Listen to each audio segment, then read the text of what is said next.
As The Voice enters its 27th season, the show continues to draw a diverse range of contestants, including both well-known contestants and up-and-coming talent. When it was announced that Adam Levine would be returning for this season, as well as the fact that Kate Hudson would be joining the cast as a new mentor, many fans were left wondering what was going on. The decision to bring in Hudson as a mentor feels awkwardly misplaced, which has sparked a debate about whether or not the show is losing touch with its roots in the music industry. While the participation of Adam Levine is a welcome homecoming for longtime fans, the decision to bring in Hudson as a mentor feels weirdly misplaced. Despite the fact that Hudson's star power cannot be refuted, one cannot help but wonder whether or not this pairing makes sense, and what it says about the path that The Voice is taking. In spite of the fact that he is a fan favorite, does Adam Levine still belong? There are a lot of people who believe that Adam Levine was the first coach on The Voice. His charisma, his openness, and the fact that he was the frontman of Maroon 5 made him an obvious choice for the show. Over the course of 16 seasons, he was a coach on The Voice, solidifying his position as one of the most recognizable individuals associated with the show. He was the ideal counterweight to other coaches such as Blake Shelton, who had a more folksy and down-to-earth approach, and Christina Aguilera, who brought a furious and no-nonsense attitude to the table.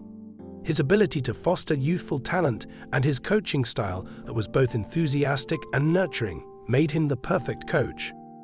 On the other hand, Levine's absence was noticeable after he left the program at the conclusion of the 16th season. It was not easy to fill the vacuum that was left by his departure, and the ensuing seasons have witnessed a roller coaster of new mentors striving to reproduce the blend of competence and charisma that he possessed. As one of the original coaches, Levine's comeback for season 27 is unquestionably a moment of nostalgia. Nevertheless, it also raises doubts, such as whether or not his reappearance still carries the same weight as it had in the past. Worries have been raised regarding whether or not Levine has kept the same connection with the ever-evolving music industry, despite the fact that he is still a highly successful singer and continues to be a familiar face in popular culture. His absence from The Voice for multiple seasons has raised these worries. In recent years, Maroon 5 has experienced a decline in popularity, and although they continue to make music that is commercially successful, their influence on the contemporary music landscape is not as dominant as it was in the past. As an additional point of interest, Levine's mentoring approach has always been founded on his own experiences as a big pop singer. Since his last appearance on the show, the music industry has undergone significant changes, despite the fact that he is unquestionably capable of mentoring a pop star. The focus has shifted to encompass a larger variety of musical styles, with an increased emphasis placed on electronic music, hip-hop, and independent music. There is a lack of clarity regarding Levine's mastery of these genres, and it is difficult to see how his mentorship can be applied to the larger and more diverse pool of talent that is currently competing on The Voice. This is of utmost significance when taking into consideration the fact that the participants on the show frequently seek guidance not only on how to enhance their vocal abilities, but also on how to navigate the ever-evolving and increasingly complex music industry. Despite the fact that Levine's comeback is a tribute to the legacy of The Voice, it is difficult to shake the impression that he may no longer be the right coach for the show's ever-changing cast of candidates.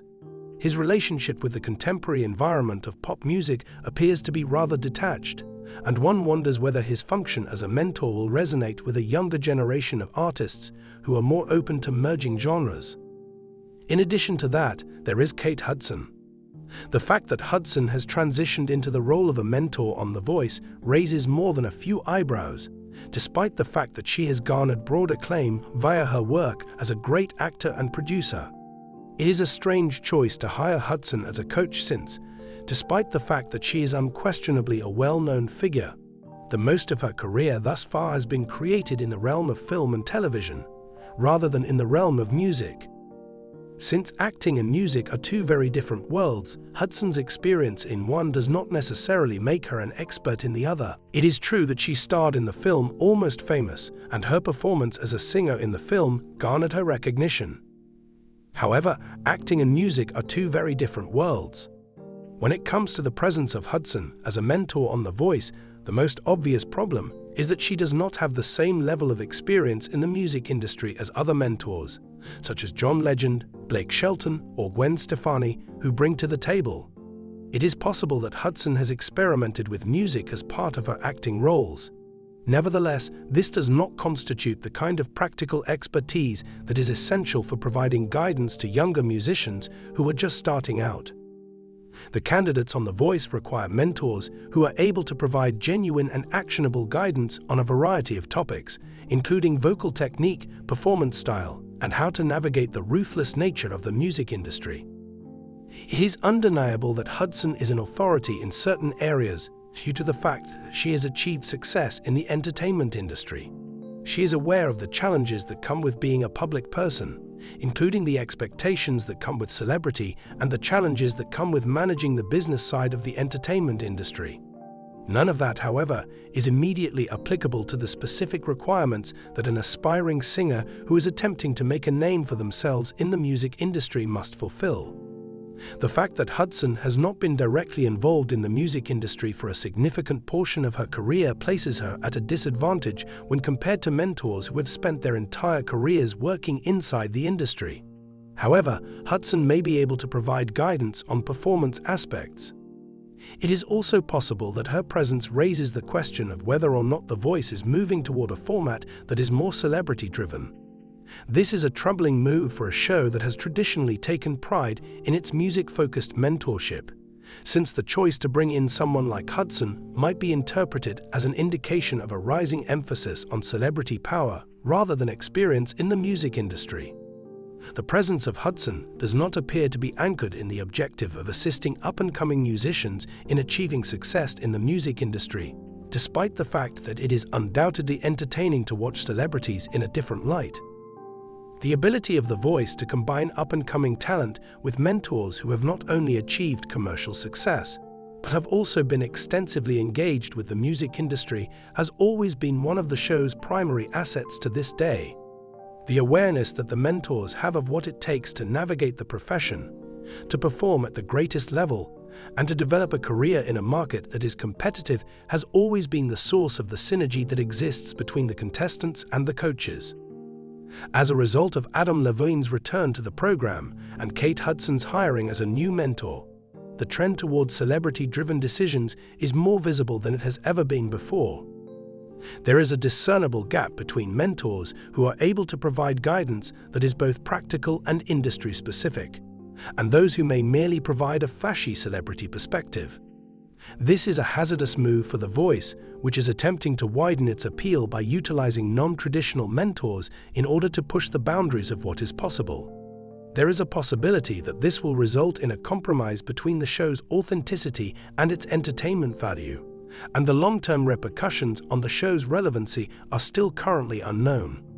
Despite the fact that Kate Hudson's presence on the panel unquestionably provides star power and a new dimension to the table, the fact that she does not have any prior experience in the music industry may be detrimental to the primary objective of The Voice.